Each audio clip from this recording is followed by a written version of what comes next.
Nós queremos dizer, irmãos, que é uma alegria para nós estar trazendo a ministração da palavra nesta noite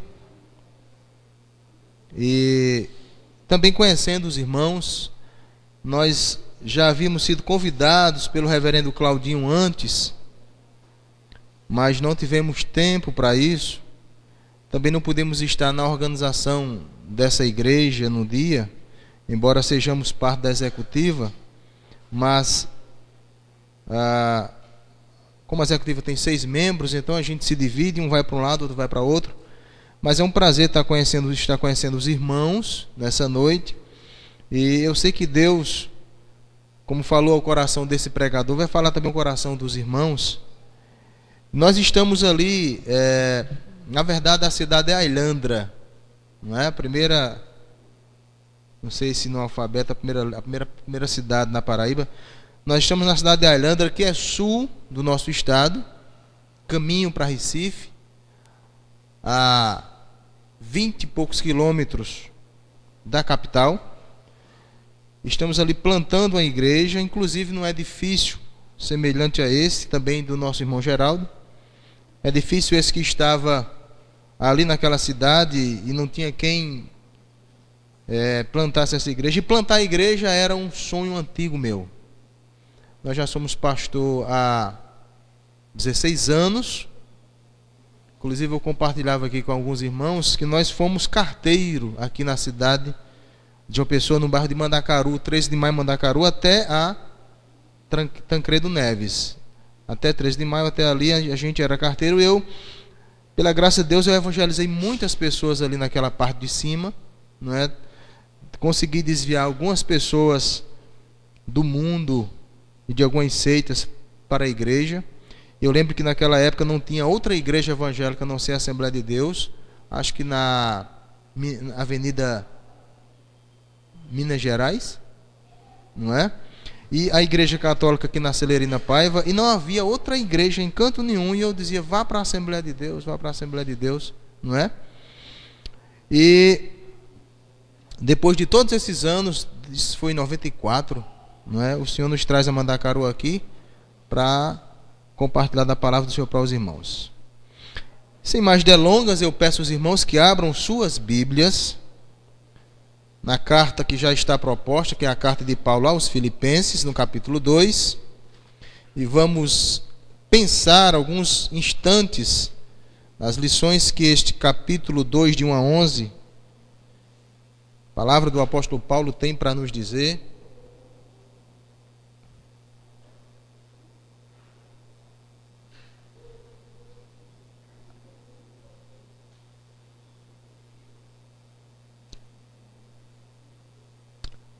Capítulo 2, versículos de 1 a 11.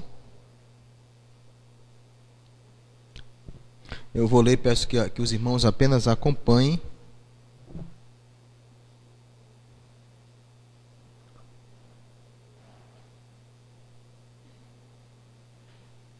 Exortação ao amor fraternal e à humildade, não é o título que se encontra aí.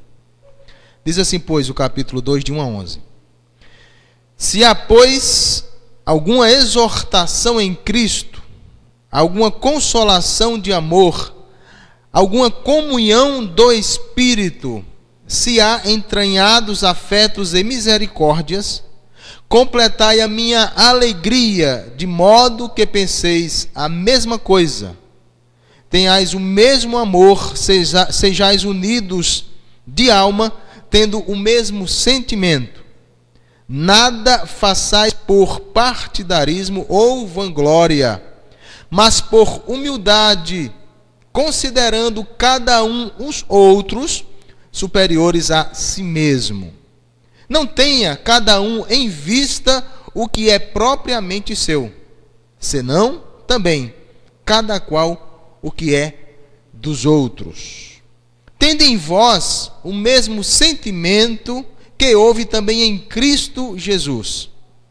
Pois ele, subsistindo em forma de Deus, não julgou com usurpação o ser igual a Deus. Antes, a si mesmo se esvaziou, assumindo a forma de servo e reconhecido em figura humana. A si mesmo se humilhou, tornando-se obediente até a morte e morte de cruz. Pelo que também Deus o exaltou sobremaneira e lhe deu o nome que está acima de todo nome, para que ao nome de Jesus se dobre todo o joelho nos céus, na terra e debaixo da terra, e toda língua confesse que Jesus Cristo é o Senhor, para a glória de Deus Pai. Vamos fazer mais uma oração, ou a gente ora antes, ou ora depois, para que Deus esteja explicando, aplicando a sua palavra ao coração da gente. Pai, nós queremos nesse instante, uma vez lida a tua palavra, inspirada pelo teu Espírito Santo, que o mesmo Espírito que inspirou essa palavra venha iluminar as nossas mentes e os nossos corações, para que possamos entendê-la, para que possamos aplicá-la à nossa vida, para que possamos ser edificados pela tua palavra, e para que possamos, através do entendimento dessa palavra, nós nos conformarmos cada vez mais com a pessoa de Cristo, pois é o propósito do Senhor para as nossas vidas. Abençoa esta igreja, abençoa o reverendo Claudinho nessas férias, abençoa o conselho desta igreja e todos os irmãos, no nome de Jesus. Amém. Amém. Os irmãos mantenham suas Bíblias abertas.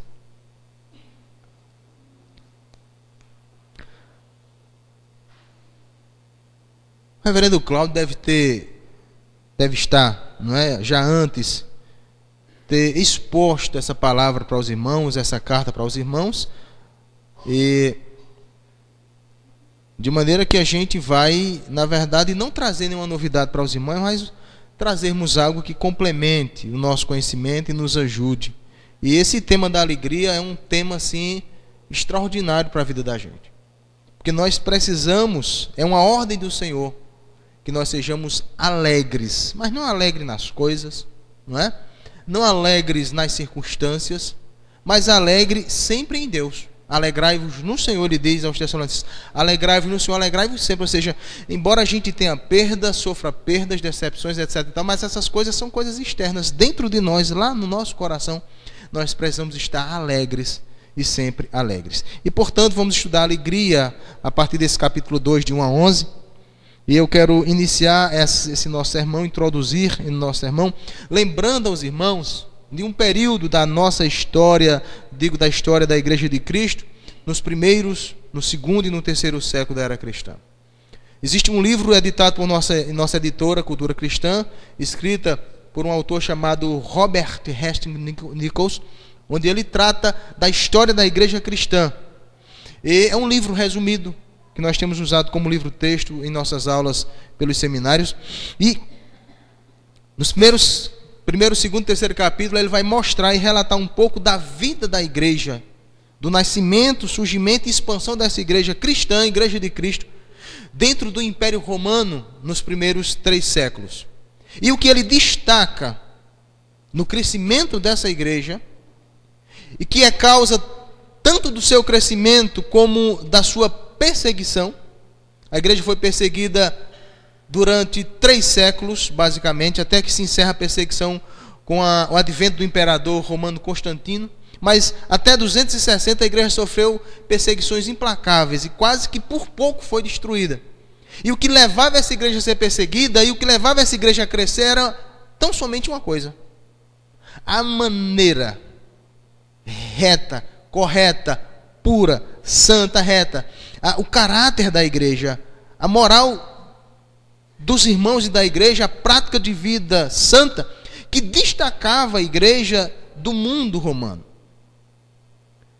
A maneira de ser, de viver de forma tão santa, não é? E tão correta, reprovando todas as práticas mundanas do seu tempo, fazia com que isso despertasse em algumas pessoas uma simpatia imensa. Aquelas pessoas que existem em todos os lugares, no meio de todo tipo de corrupção, tem sempre alguém sedento, com fome, não é, de ver algo novo, diferente. Assim o Império Romano, enquanto crescia e se afundava na corrupção, tanto na política, que aconteceu muito, não é? Levando o império à falência, os poucos ricos, a grande maioria pobre. Então a igreja, nesse mundo corrupto, a igreja cristã se destacava por essa prática de vida correta. A igreja queria viver de forma santa e perfeita. E isso incomodava alguns, alegrava outros, levava alguns à perseguição, mas levava outros à admiração dessa igreja. Isso aconteceu até o 3º século, quando essa igreja, ela começa, na verdade, torna-se igreja romana, e ela começa a receber agora pessoas não por conversão, não por um batismo sincero, não, na verdade, passando por um exame correto de suas inclinações, mas quando as pessoas começaram a entrar na igreja de todas as formas e maneiras, essa igreja começou, na verdade, a declinar, não é? A se degenerar, e portanto já não tinha mais simpatia do mundo, não podia ser mais perseguida porque o imperador era cristão, mas também ninguém mais admirava porque não tinha mais nada do que se admirar. Meus irmãos, desde o capítulo 1 de Filipenses, principalmente os versículos 27 a 30 do capítulo 1, você percebe que o apóstolo Paulo, ele chama aquela igreja a uma forma de vida, a um viver de forma diferente. Ele diz: vivei acima de tudo por modo digno do Evangelho. Então a gente percebe que nas palavras de Paulo, nesse versículo 27, e nesses versículos de 1 a 2 do capítulo 2, a gente percebe que Paulo tem um objetivo, Paulo tem um alvo. Paulo está aprisionado. E o fato que nos é muito interessante é que Paulo, estando preso, não está pensando em sua liberdade. Paulo não está preocupado em sair da prisão, em voltar a viver fora com os demais irmãos. Paulo está preocupado de dentro da prisão, está preocupado em como a igreja está vivendo, em como os irmãos estão convivendo uns com os outros. Paulo está preocupado com a prática cristã de vida da igreja de Filipos, que foi uma igreja que ele plantou, que ele fundou e que ele amava de coração. E portanto, esses capítulos 1 e capítulo 2, na verdade toda a carta, a gente percebe que o apóstolo Paulo está preocupado com essa igreja. No capítulo 2, dos versículos 12 a 18, vocês percebem que o apóstolo Paulo também está preocupado com outra coisa. Paulo está preocupado porque há um grupo dentro da igreja que não está querendo obedecer às palavras que ele deixara, tão somente porque Paulo não estava presente com eles.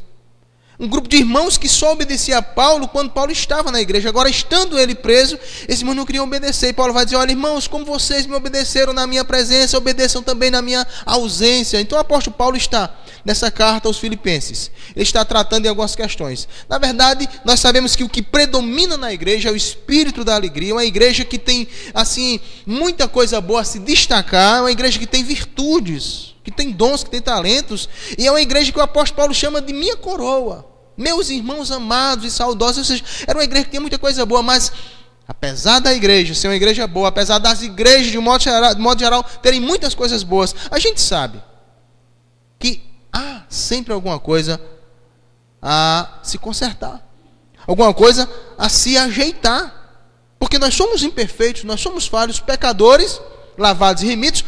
Porém, somos pessoas falhas, que sempre temos que consertar alguma brecha que vai surgindo de uma forma ou outra na vida da gente. Então a igreja de Filipos, embora fosse uma igreja abençoadíssima, maravilhosa, mas era uma igreja também que, por ser formada de pessoas humanas e pecadoras, essa igreja também necessitava de alguns consertos. Os irmãos precisavam observar algumas coisas. Portanto, o apóstolo Paulo, ele vai tratar na sua carta sempre de consertar algumas coisas que ele observa.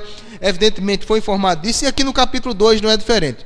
Irmãos, e quando a gente percebe que o apóstolo Paulo chama a igreja a viver acima de tudo do modo digno do Evangelho, e no capítulo 2 ele exorta essa igreja a uma forma de vida que também esteja semelhante ao que o Evangelho ensina, a gente percebe que Paulo está preocupado com uma coisa.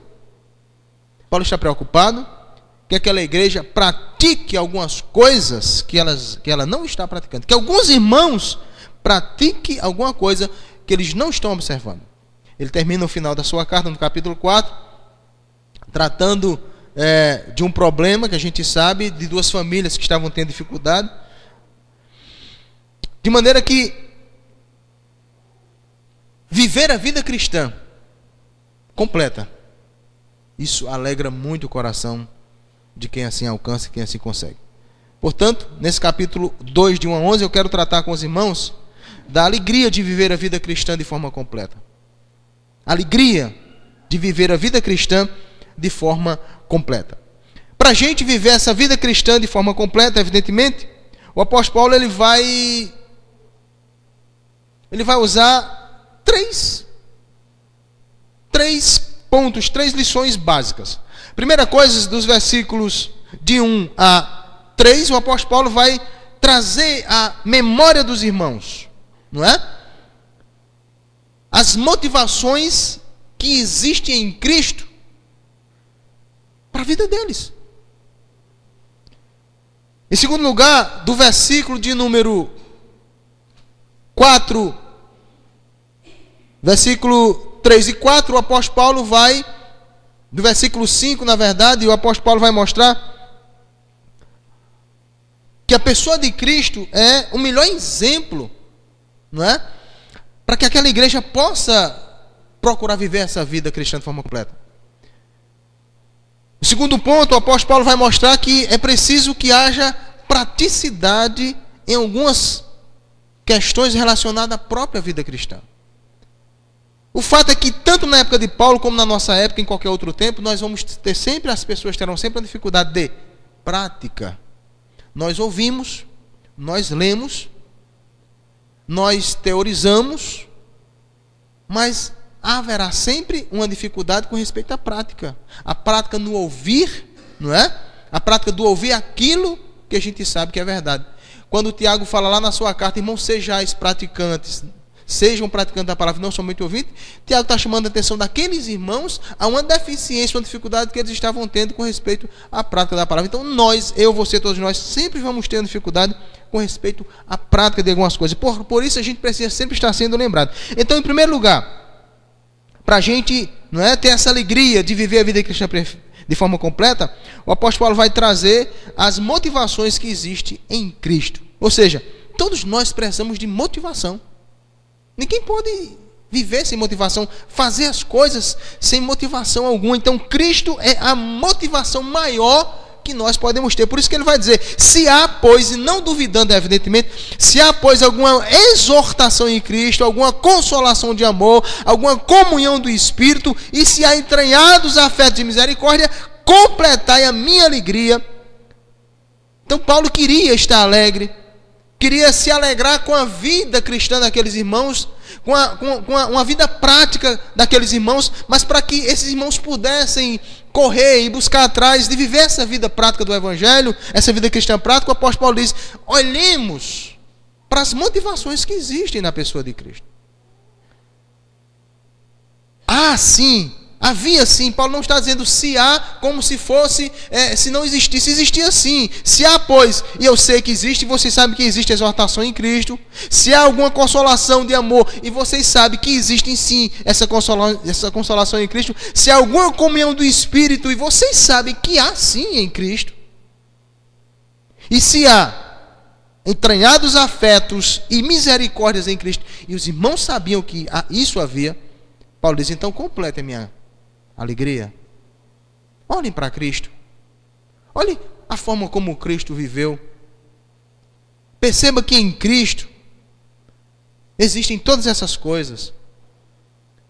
Interessante que Paulo não chama os irmãos para olhar para ele. Porque até quando ele se coloca como exemplo para os irmãos, ele diz assim, como eu imito a Cristo. Cristo é o nosso maior motivador. Cristo, a vida de Cristo nos incentiva. Por isso, um grande livro escrito bem muito tempo no passado, em Seus Passos, O que Faria Jesus, esse autor, que não me recordo agora o nome, ele vai mostrar para as pessoas situações de vida que Cristo, no lugar delas, faria diferente. Se existe uma discussão e eu estou ali presente, eu penso, o que é que Cristo faria nessa hora? Não é? Se existe um momento de tentação, o que é que eu faria? O que é que Cristo faria no meu lugar nessa hora? Então, quando a gente começa a pensar em Cristo e ver o que é que Cristo faria em determinadas situações na nossa vida, a gente vai perceber que Cristo faria muita coisa diferente daquelas que nós fazemos. Evidentemente, o apóstolo Paulo não quer que a gente seja perfeito como Cristo, que não vamos ser. E o que nos faz pessoas aperfeiçoadas não é o não pecar, mas a vontade de não pecar. Então Paulo vai dizer: meus irmãos, olha, eu peço que os irmãos olhem para a pessoa de Cristo, olhem para o amor de Cristo, olhem para a compaixão de Cristo, olhem para a misericórdia de Cristo, olhem para a comunhão do Espírito e se motivem. E se vocês fizerem isso, vocês completarão a minha alegria, porque vocês estarão vivendo a vida cristã prática. O apóstolo Paulo, meus irmãos, ele sempre se preocupa a que os irmãos estejam vivendo de forma prática, e sim, todas as suas cartas, estejam vivendo de forma prática a sua vida cristã. Porque não há sentido, não há razão em nós termos esse nome, carregarmos esse nome, estarmos sendo parte dessa igreja, se a gente não se preocupar com isso. Por isso que ele diz: viver acima de tudo de modo digno do Evangelho. E quem nos motiva a viver assim? Quem nos motiva é Cristo. Quem nos motiva é a vida que Cristo levou, é como Cristo viveu. Mas um segundo ponto que a gente percebe que Paulo usa para que os irmãos possam correr e viver essa alegria da vida cristã completa, diz respeito à própria prática de vida. Cristo é a motivação para a gente correr atrás dessa vida, e também a necessidade de nós praticarmos isso. Aí Paulo vai, na verdade, mostrar 3 formas de nós vivermos nossa vida cristã de forma excelente. A primeira coisa que Paulo vai falar é vivendo em unidade. Tá aí, olha, completar a minha alegria, de que forma?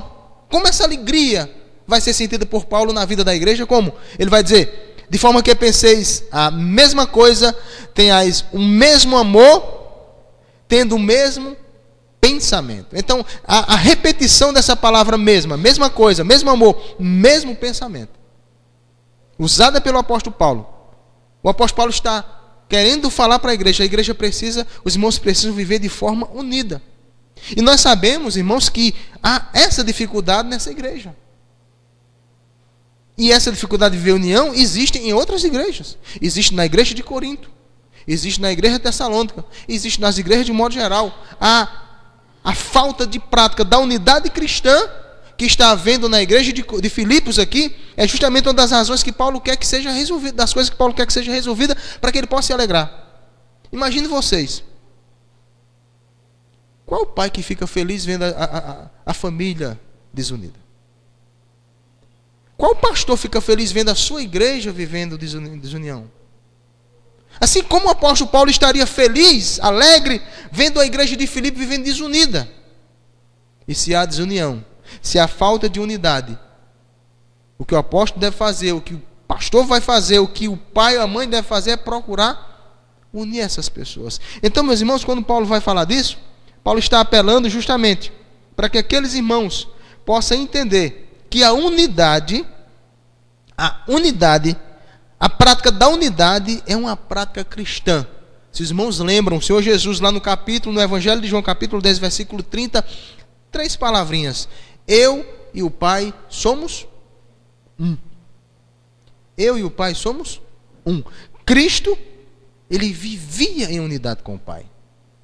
Cristo chamou os discípulos a viverem também em unidade. Capítulo 3 do Evangelho de João, a gente percebe que os discípulos estão ali na ceia, se preparando para a ceia, e aí Jesus de repente percebe que as coisas não estão muito bem, e ele chama os discípulos, não é? Para que possam tirar as sandálias. Ele vai lavar os pés de cada um, porque lá no capítulo 22 do Evangelho de Lucas, há uma discussão: eu conheci Jesus primeiro, outro: eu conheci primeiro. Então havia aquela discussão, uma querendo ser superior ao outro, e aí de repente a desunião no grupo apostólico. Imagine vocês que se Jesus não tivesse tratado daquela questão, daquele assunto, Se foi uma quinta-feira antes da sexta-feira da paixão, Cristo ia morrer na sexta-feira, depois, 40 dias depois ia voltar ao céu e não ia tratar aquela questão da desunião. E aqueles discípulos começariam a sua igreja com uma prática que não era uma prática cristã. Portanto, meus irmãos, a prática da unidade é uma prática cristã que Paulo requer que essa igreja possa ter aqui. A unidade. Os irmãos pensem a mesma coisa. Tenham o mesmo amor, tendo o mesmo pensamento. O que Paulo está querendo aqui não é que os irmãos se tornem cópias fiéis uns dos outros. Paulo não está falando aqui que a gente não possa pensar diferente. O que Paulo está dizendo aqui é que com respeito à vida cristã, com respeito à prática do Evangelho, com respeito àquilo que concerne a uma vida digna do Evangelho, que não haja diferenças, coisas que venham trazer a desunião daqueles irmãos. Não é porque eu penso que essa parede tem que ser amarela, você tem que pensar que tem que ser amarela também. Mas que a gente possa pensar de uma forma que a gente não venha a brigar. Então, pensar a mesma coisa não significa, não está sendo proibido pensar diferente. Pensar a mesma coisa, ter o mesmo amor, sejais unidos de alma e tendo o mesmo sentimento. Então, a alegria de Paulo seria completa se essa igreja começasse a praticar a unidade. Segunda coisa, a alegria de Paulo seria completa se essa igreja começasse a praticar a humildade. E não era que toda a igreja estivesse desunida, ou que toda a igreja não estivesse sendo humilde, mas algumas pessoas, não é? No seio da igreja de Corinto estavam tendo dificuldade em viver unidos, estavam tendo alguma dificuldade em viver de forma humilde. Então ele vai falar: nada façais por partidarismo ou vanglória, mas por humildade. Ou seja, quando a gente lê uma palavra dessa, se você chegar para mim ou eu chegar para você e dizer: meu irmão, vamos parar com o partidarismo? Meus irmãos, vamos deixar de viver de forma vangloriosa? Seja humilde. Ninguém vai chegar para alguém e afirmar uma coisa dessa se não existir de fato uma necessidade. Minha filha, seja mais obediente, porque a menina fez alguma coisa. Do contrário, eu serei louco. A pessoa é louca se chegar a querer de alguém que ela pratique algo que ela já está praticando. Havia essa necessidade. E a igreja do Senhor, seja a igreja de Filipe, seja qualquer outra igreja, precisa, para viver à altura do Evangelho e ser uma igreja genuinamente cristã, viver uma vida cristã realmente prática e completa, essa igreja precisa estar motivada em Cristo, precisa estar vivendo em unidade, precisa estar vivendo em humildade. E a gente sabe, meus irmãos, que a humildade é uma característica cristã das mais fortes. Tiago vai dizer que Deus resiste aos soberbos, porém dá graça aos humildes. O Senhor Jesus disse que aqueles que se exaltam, Deus humilha. E aqueles que se humilham serão exaltados.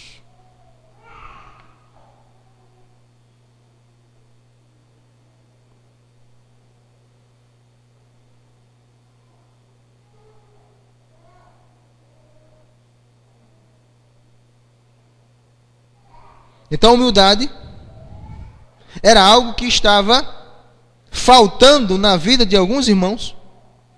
A unidade faltava em alguns irmãos, agora a humildade também está faltando em alguns irmãos, e o apóstolo Paulo tanto vai requerer daqueles irmãos mais unidade, como também mais humildade. E ele vai dizer: considere cada um aos outros superiores a si mesmo. Paulo descobre que uma forma de se resolver essa questão da falta de humildade, ou da vanglória de alguns, ou do partidarismo por parte de alguns vamos fazer o seguinte: vamos pensar que cada um é melhor do que o outro. Vamos pensar que cada um é superior ao outro. Então, se existe essa troca, não é? Se existir essa troca entre duas pessoas, elas se tornarão iguais. Se eu achar, imaginar, pensar e agir como sendo alguém superior a mim, e ela, em contrapartida, ou seja, se há uma reciprocidade, haverá, portanto, todo mundo vivendo de forma humilde.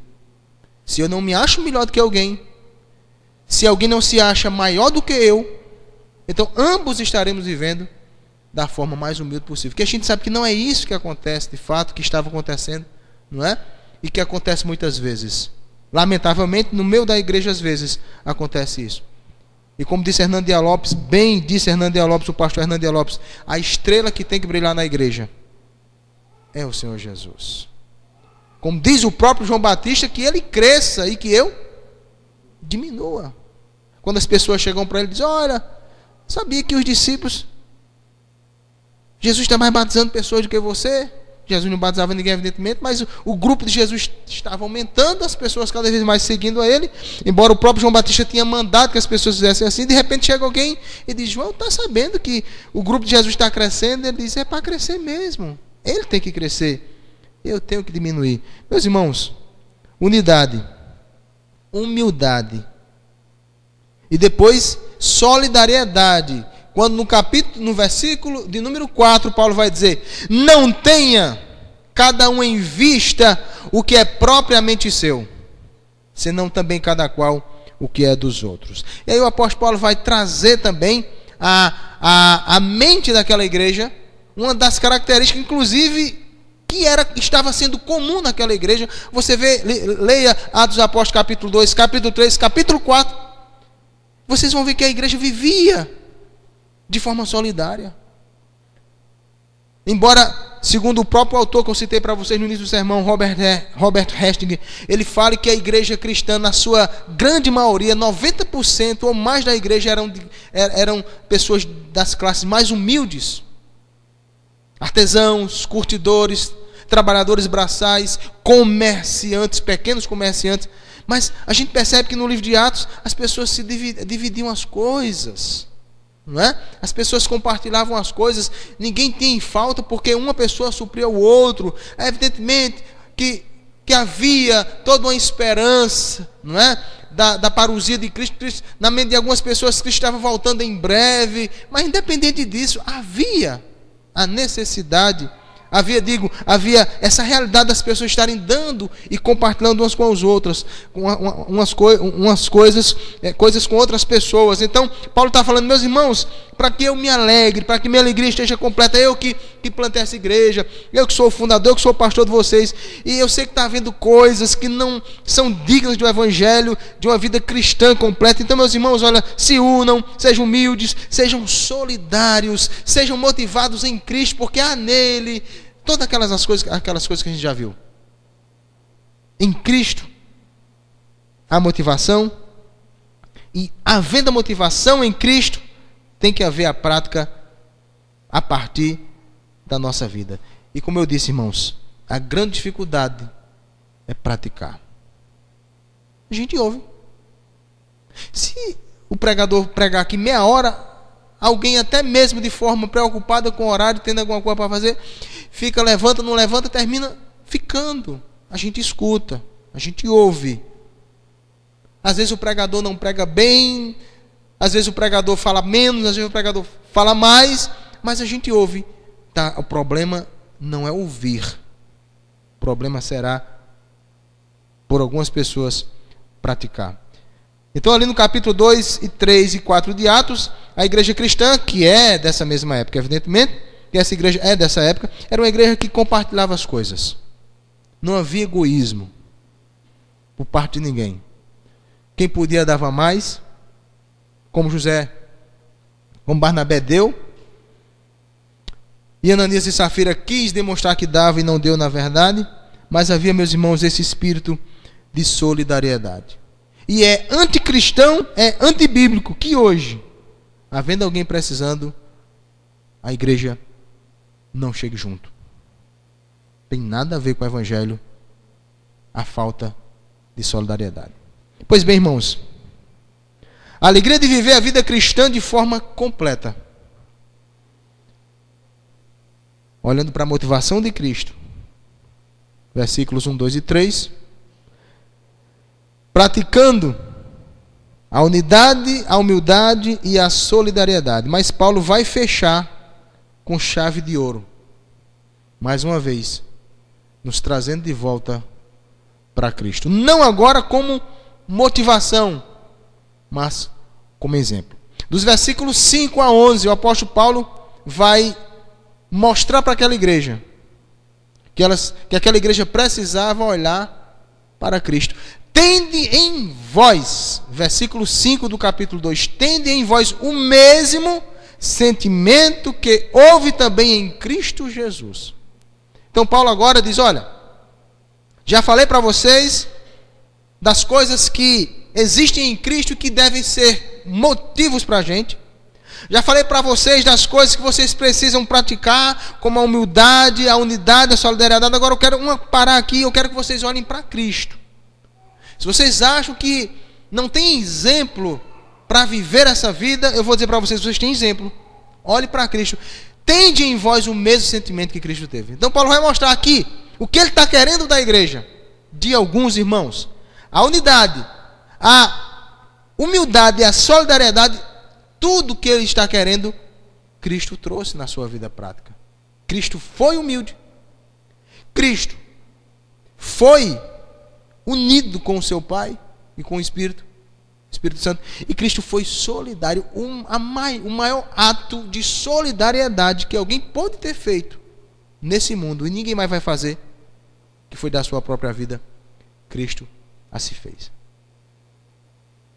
Então Cristo foi um exemplo de unidade. Eu já citei para vocês João capítulo 10, versículo 30. Outra coisa, Mateus capítulo 11, 29, quando Jesus diz, olha, tomai sobre vós o meu jugo e aprendei de mim, porque sou manso e humilde. Então o próprio Cristo diz, aprendei de mim, porque sou manso e humilde de coração. Então Cristo foi um exemplo de unidade e Cristo foi um exemplo de humildade. Versículo 6, olha na sua Bíblia. Paulo vai dizer que Cristo, subsistindo em forma de Deus, não julgou como usurpação o ser igual a Deus. O que Paulo quer dizer é o seguinte, que Cristo, sendo Deus, da mesma essência do Pai, da mesma essência do Espírito, ele não quis, neste mundo aqui, viver como ele vivia lá. Ou seja, ele deixou os céus, deixou esse lugar de divindade que ele tinha nos céus e veio para a terra. Ele não quis aqui na terra viver como ele vivia lá no céu. Depois de fazer isso, o apóstolo Paulo diz, assumindo a forma de servo. Cristo lá no céu não era servo. Assumindo a forma de servo, tornando-se em semelhança de homem. Cristo era Deus e reconhecido em figura humana, a si mesmo se humilhou. Eu acho fascinante quando o apóstolo Paulo, ou o apóstolo Pedro, ou qualquer outro expositor da Bíblia, ele requer uma coisa de nós e ele mostra um exemplo para nós.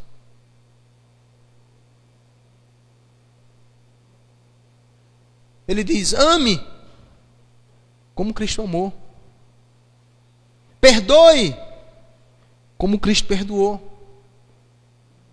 Não é algo que o apóstolo requer da igreja que não tem alguém com quem ele possa mostrar. Ah, pastor, me diga uma pessoa que ama. Ah, pastor, me diga uma pessoa que é santa. Ah, pastor, me diga uma pessoa que sabe perdoar. Ou seja, as pessoas querem em sempre, então a gente dá. Paulo diz, então eu dou para vocês.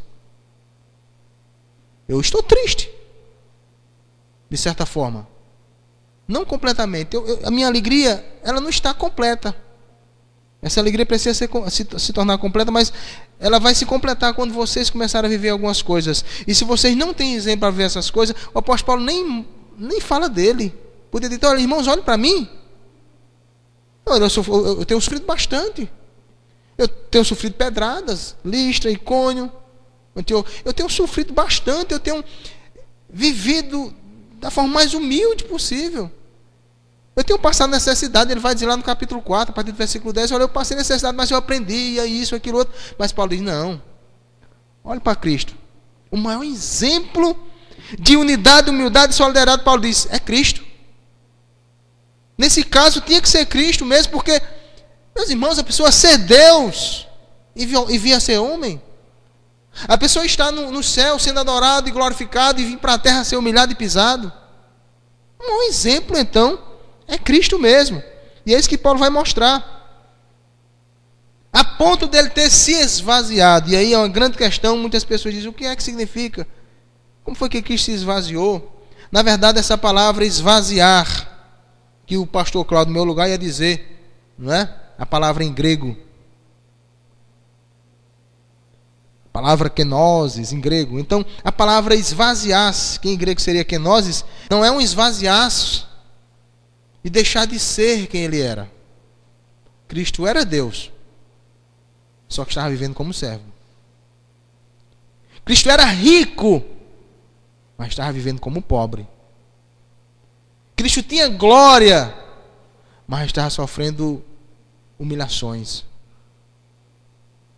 Cristo vivia na glória celestial, mas estava habitando no meio dos homens. Ele renunciou todas essas coisas para vir viver aqui na terra. Se Cristo fez tamanha coisa, se Cristo fez tudo isso, meus irmãos filipenses, por que vocês também não fazem?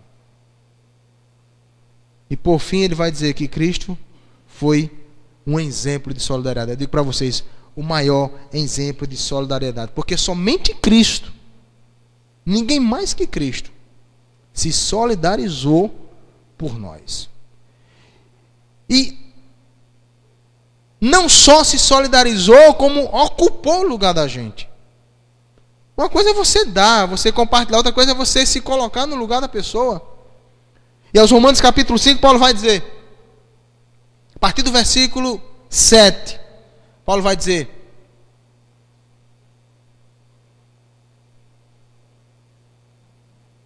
dificilmente alguém morreria por um justo, mas poderá ser que pelo bom alguém se anime a morrer. Porém Deus prova o seu próprio amor para convosco, pelo fato de ter Cristo ter morrido por vós, sendo vós ainda pecadores.